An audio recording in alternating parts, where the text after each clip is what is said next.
Belum. Gatekne ya. Ini Kang EF ngomong apa iki, bolo. Gateknya ya ini terkait dengan Mas lho, bolo. Dengan Mas Gibran, bolo. Iki ya.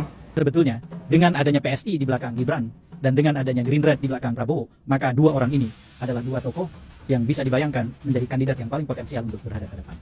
Tentu saja, tidak serta-merta ceritanya akan terjadi seperti itu. Bisa saja keadaan berbeda. Apa yang akan membuat keadaan berbeda? Titik tumpu kekuatan Gibran adalah pada ayahnya. Ia menjadi calon wakil presiden karena peran ayah dan pamannya. Titik tumpu kekuatan Gibran adalah pada pengaruh ayahnya sebagai mantan presiden. Tetapi Prabowo punya sesuatu yang sebetulnya jauh lebih berdaya guna, jauh lebih powerful dibandingkan itu. Ia punya kekuasaan yang di dalamnya ada otoritas sebagai kepala pemerintahan dan kepala negara. Maka saudara-saudara, tentu saja ketika Prabowo kemudian menyadari Gibran harus dikendalikan, Gibran harus diatasi, atau bahkan Gibran harus dikerdilkan, maka Prabowo punya semua perangkat untuk melakukan.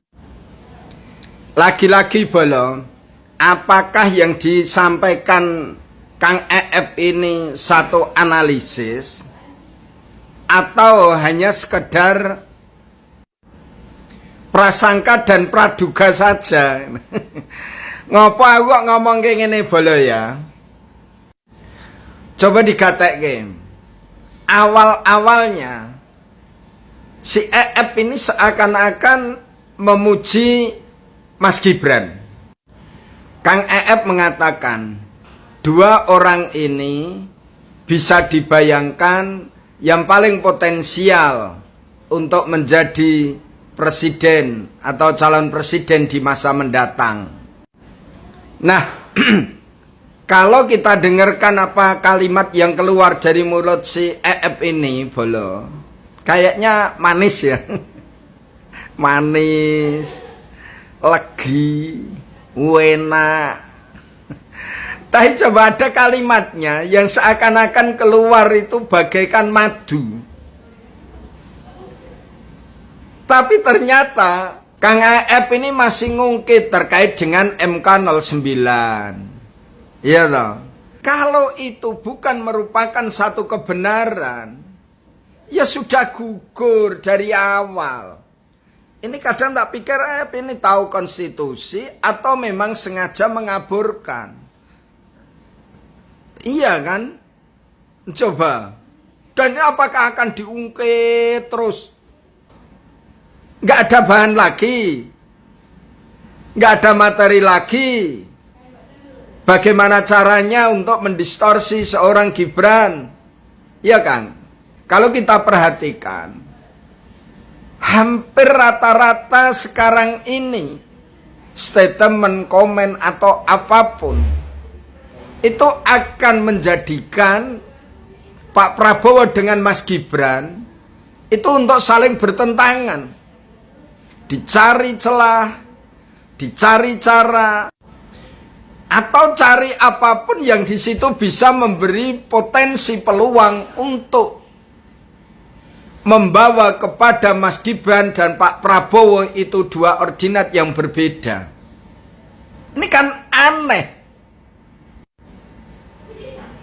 Ini analisis model apa? Pak Prabowo Mas Gibran itu sekarang baru masuk di 100 hari. Lah kok sudah koyo ketakutan atau kata blingsatan kayak ngono lho Kang EF itu. Baru 100 hari Kang EF. Satu semester aja belum ada. Satu kuartal aja belum ada. Harusnya Kang EF make itu. Kok seakan-akan yang akan dicari itu di situ perbedaannya sehingga akan menjadi satu konflik gitu kan keinginannya. Terus ada misah antara Pak Prabowo dan Gibran.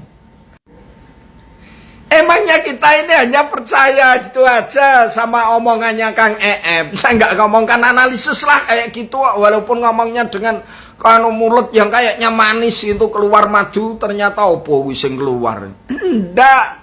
Saya yakin pendukung Pak Prabowo Mas Gibran itu sangat-sangat cerdik.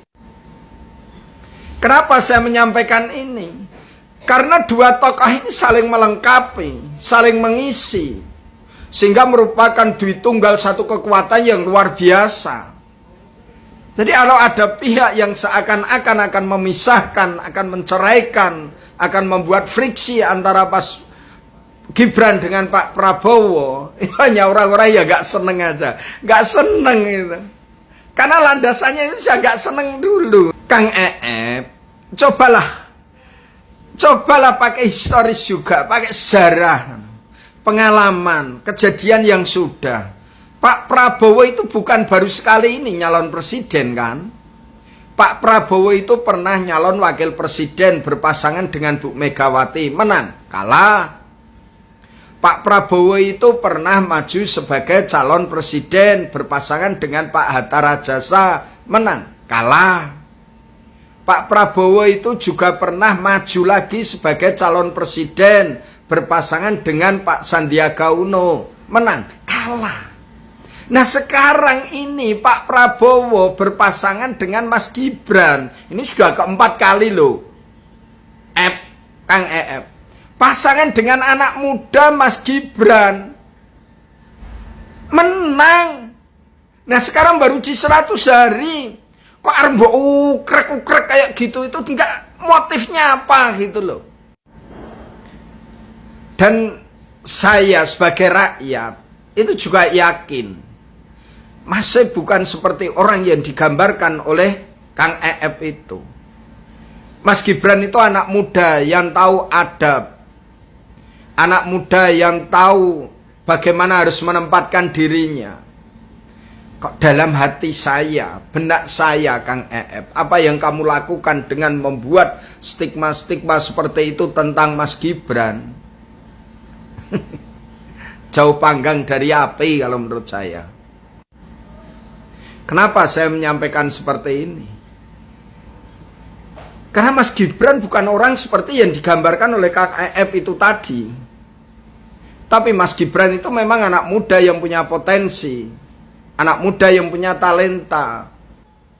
Dan saya yakin selama Pak Prabowo masih berkehendak untuk maju menjadi calon presiden yang akan datang, saya yakin Mas Gibran juga demikian halnya akan setia mituhu dampingi Pak Prabowo. Ini dua generasi yang bisa menyatu. Ini gak mudah Kang gak mudah. Dan ini yang dilakukan oleh Pak Prabowo dan Mas Gibran. Ini harusnya sesuatu yang harus kita syukuri sebagai satu keberkahan. Mana lho Kang Orang malah diutak-utik ra genah. Oke, bolo, semangat. Mantap.